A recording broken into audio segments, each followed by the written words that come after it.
Welcome back to Spartan Up Podcast. We got Sefra, myself, Dave Deluca, Johnny Waite, and the one and only Joe.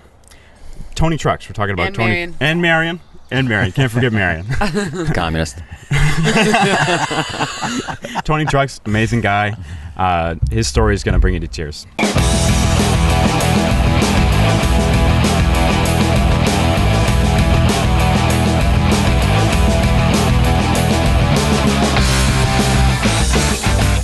We are here for Spartan Up Podcast. We are in, what town are we in? San Francisco. No, but this little town here, what is this? Oh man, this is a district, but it's actually the city of San Francisco. This is not the Mission. Not the Mission, I don't even know. Couldn't tell you exactly this little area. We are with Tony Truck, super personality, ex-NFL player. He's got an incredible story here in San Francisco, and I want to hear more. Tell me about your childhood. Not a very fun one.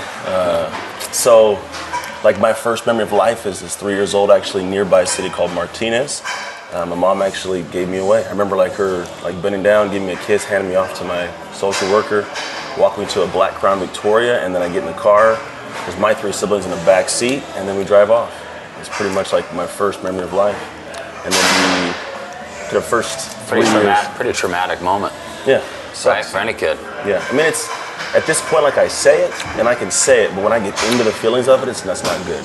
And I've actually, when I give speeches, I do have to go back there, and it becomes a little gut-wrenching. But it's like most kids, their first memories are good one or positive, but mine's horrible. The next 3 years are starvation, tortures, beatings, because in foster care at that time, essentially has a paycheck, which means as long as I don't die, all's well in the world. So somebody's getting paid if they're taking care of you. Yeah. So I mean, there's places where you put me in a chicken coop, I have to run around and chase a chicken to earn my food. Or you put me in shopping carts, push me down hills, or the neighborhood kids force me to lick the bottom of kids' shoes till they were clean. And to this day, can still remember the blood and asphalt taste from doing that. So just not very good feelings back in the day. Amazing you are where you are. So what happens to a kid? Kid goes through that, you go off track, you start doing the wrong things, you go to jail. What's the story? No, what's funny is, and I found this out 6 months ago, statistically, any prison in America, 75% of the inmates are former foster kids, and 2% ever graduate college. So numerically, I'm supposed to do nothing.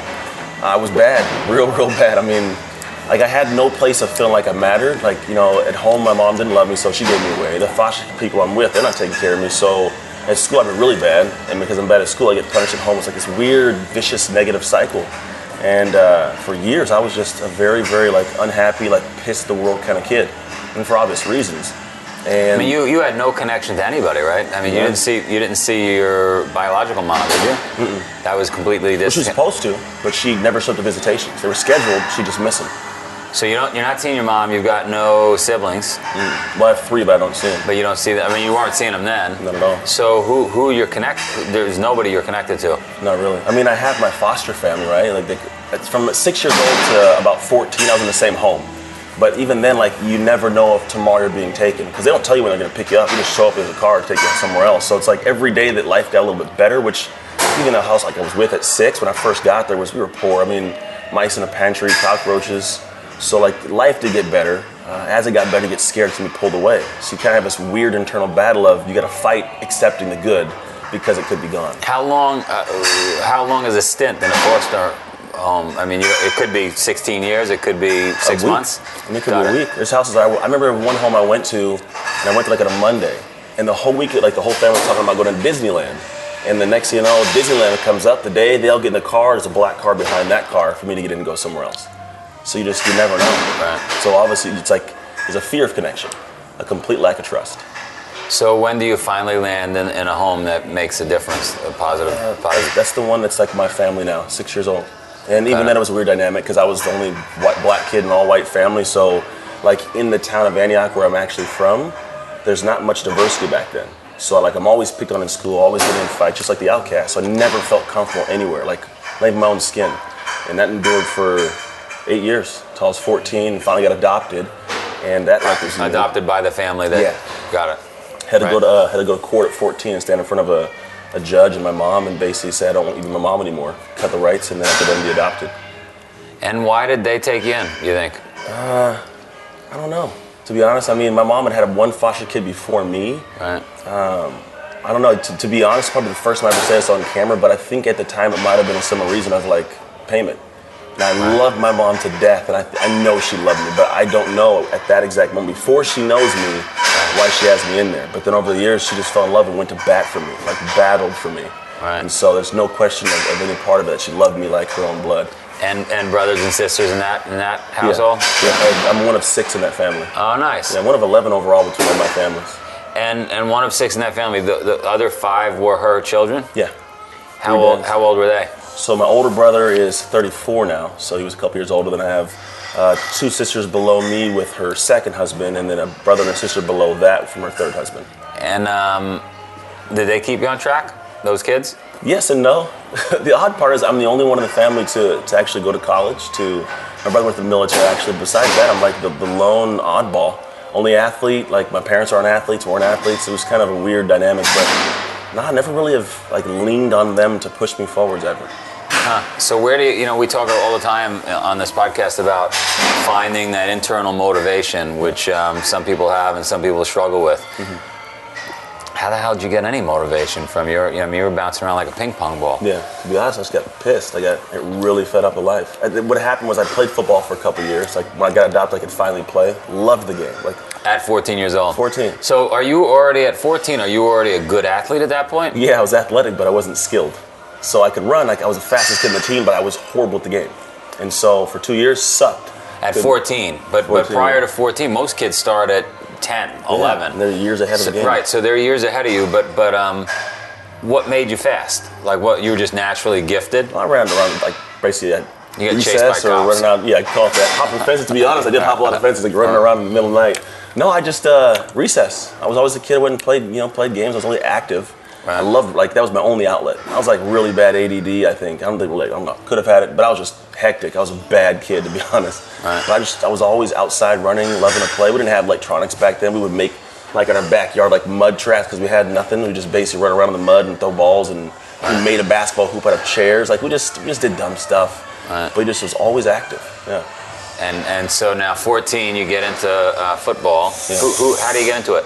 I just wanted to play. My buddies at school, they all play, and I got to, for 5 years, watch them come out with their helmets and their jerseys and talk about the game in the weekend. I just never got a chance to play. So I finally, So you wanted it? I wanted to play. Right. Yeah. That's a big one. That's big. Watching it from the outside is big. Desired it. Right. And then I got in, and I loved hitting people. That was like a good outlet. Right. So I can go in and run around. I couldn't catch anything, couldn't do much. And then 2 years of that was really this thing where, as much as I loved it, my mom got sick. She had diagnosed with multiple sclerosis. My older brother went off to the military, and I was sucking at football, and I was like ready to chalk it up. At 16. Done. Yeah, actually 15. Yeah. And there's one like really pivotal moment. I didn't even think it was a moment. I met a guy who had me tell me a story, basically my story, and kind of unraveled some things. There was a girl in an English class, Mr. Howell's English class.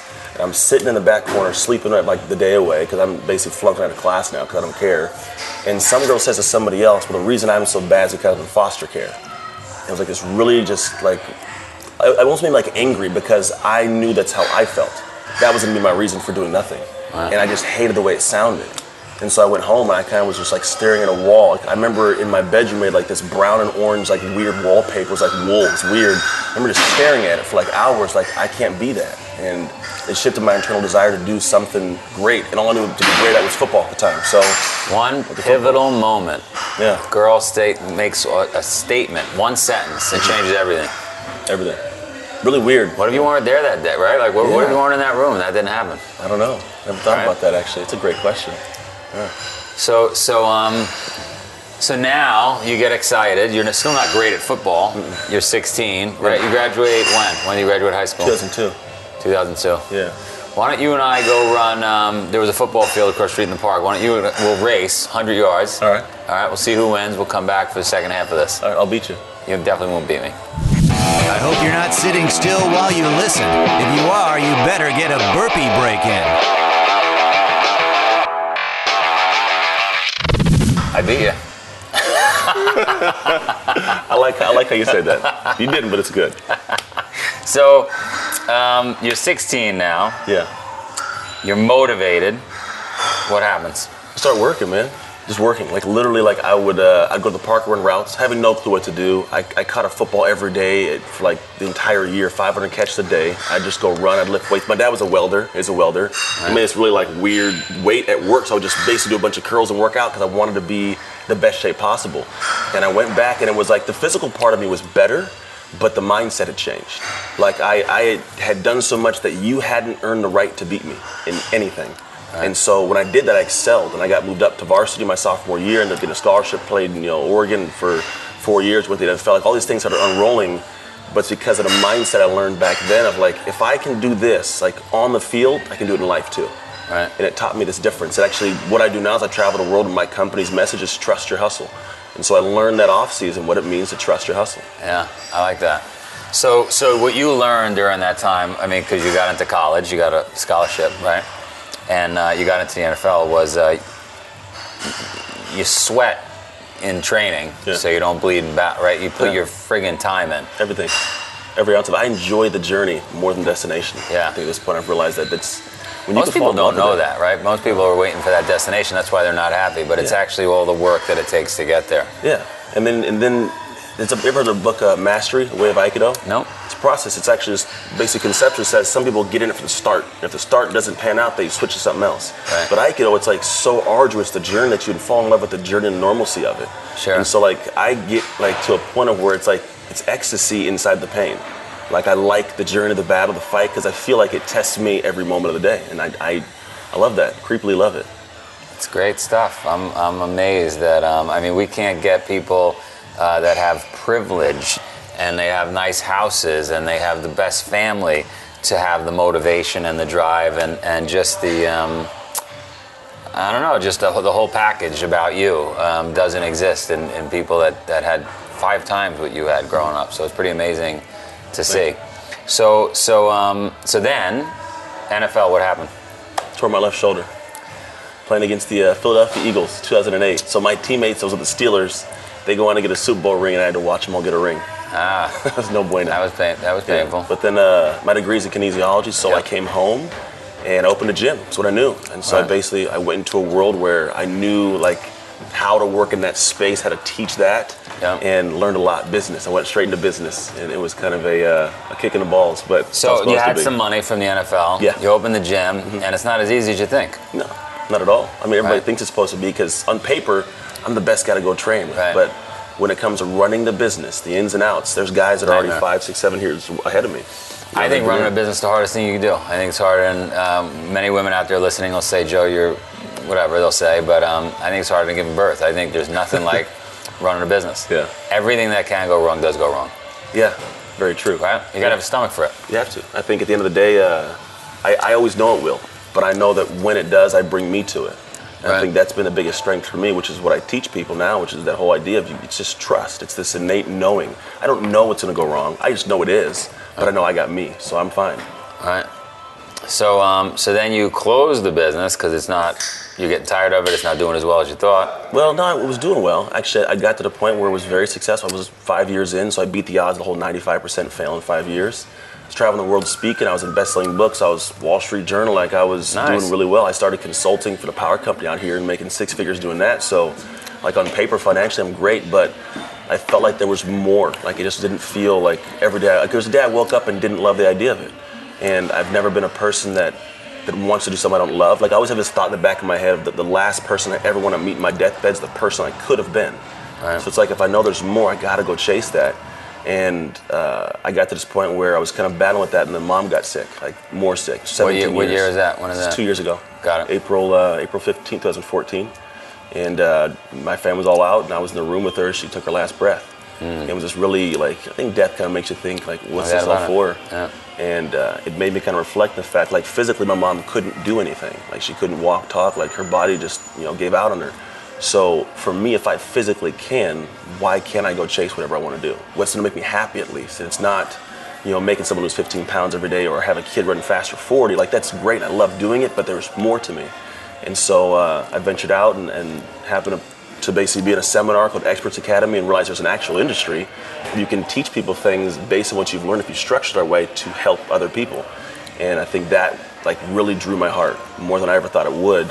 And it's because I have this, to be honest, my drive of why I do it is I selfishly want to know I mattered. I think that's what it is. Like growing up, didn't matter.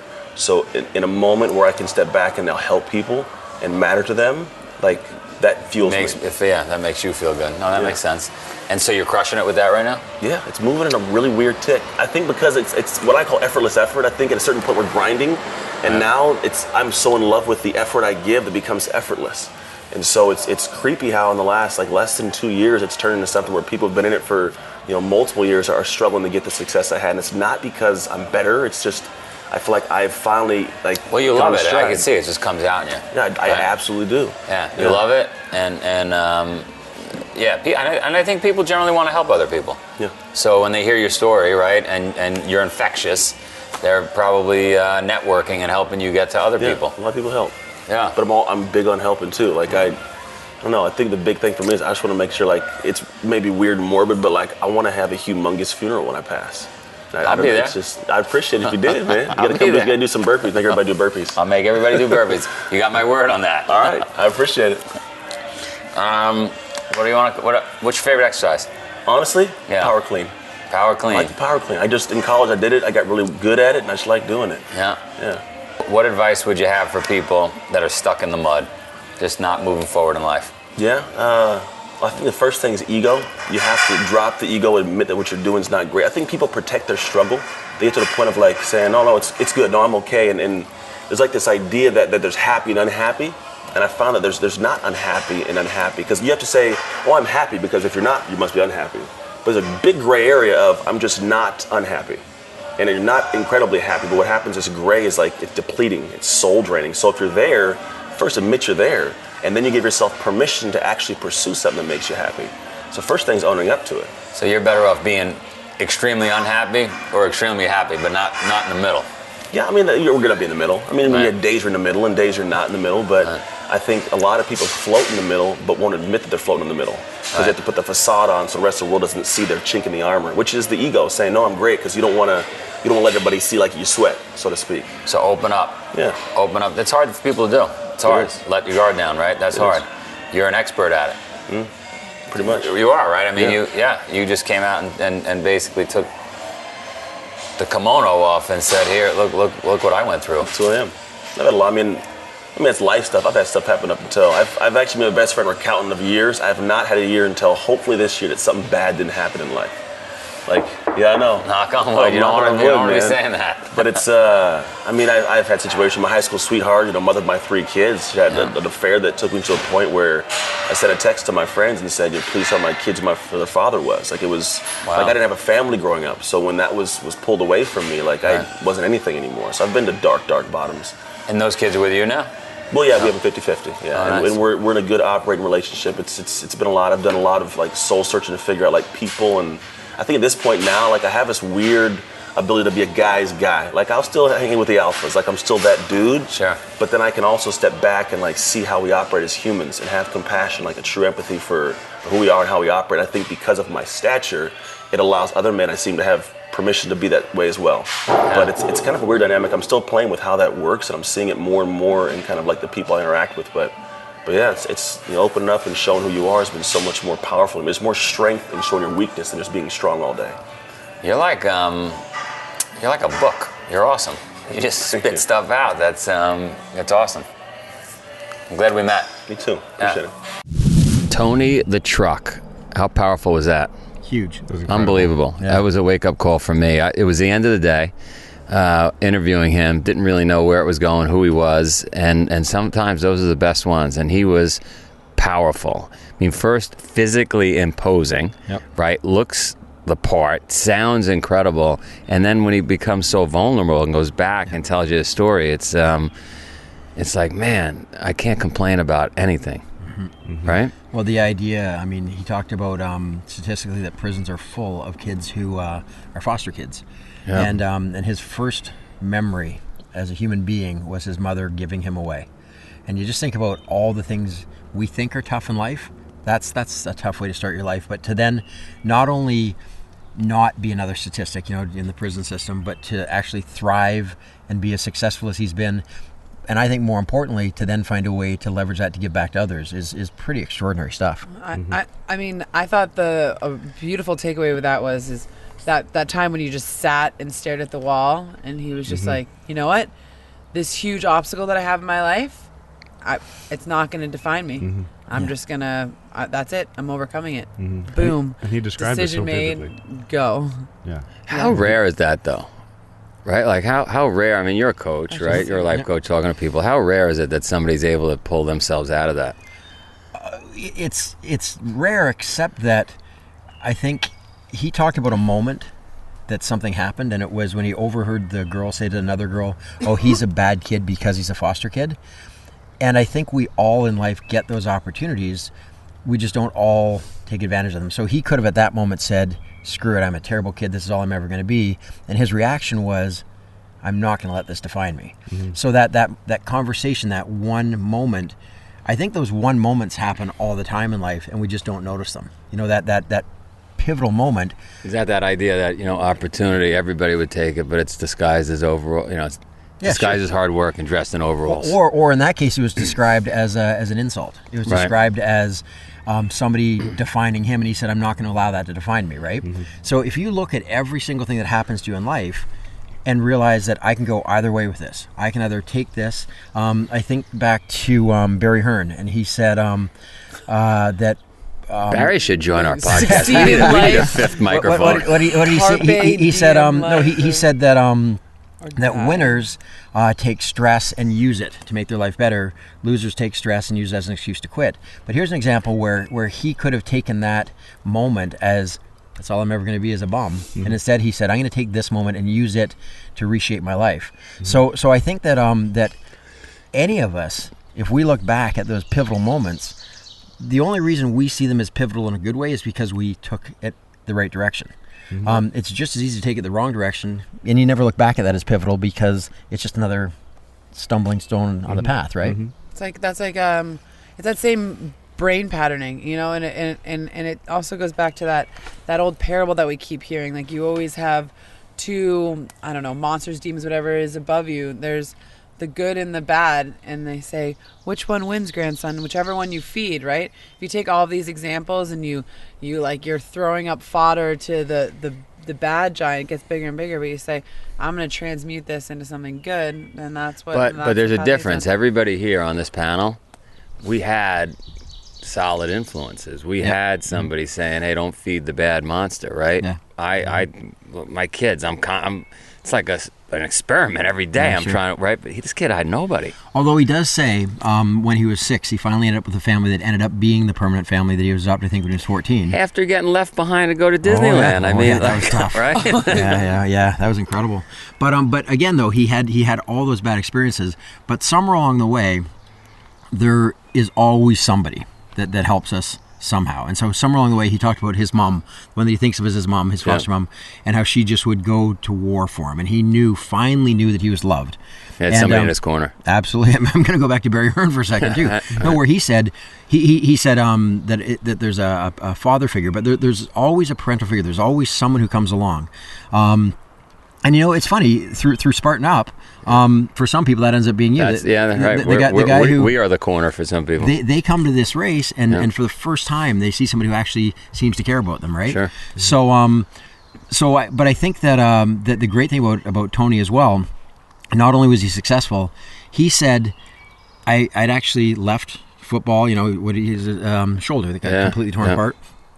And was successful with the gym, but he realized, I'm not just meant to be another trainer. I want to do something. He said, I want to have a huge funeral. And I thought that was really neat. He said, I don't want to sound egotistical, but I want to be somebody who, when I die, so many people have been moved and touched by me. And so he said, I don't want to not have pursued something that can actually make the world a better place. So somewhere along the way, there was a pretty awesome influence on him to take him not just from scarcity to I need to gather as much as I can for myself, to actually abundance, where he's now saying, I actually want to make a difference and share with the world. He was rock solid. Yeah, absolutely. That's a great point, Johnny. Thank you. One thing I really took away from Tony was the quote, "The last person I'd want to meet on my deathbed is the person I could have been." Yeah. And I bring it up not because I agree with it 100%, but actually because I can't identify with it. I actually feel like things are not as simple as, okay, if I have potential and I don't use it, I've somehow failed. I think you don't just have two paths to go down. One of them is good, one of them is bad. You have 1,000 paths to go down, even more. And it's not clear cut which one is the right path, which one is going to make you your best self. There are 1,000 best selves that you can actually be, but you just, I don't know, getting to the right one is, getting to one of them is the hard part. So when he said the person I could have been, it wasn't really clear to me what that person would be. Is it a better person? You could have been terrible. You could have been a painter. You could have been, I don't know. Why are painters terrible?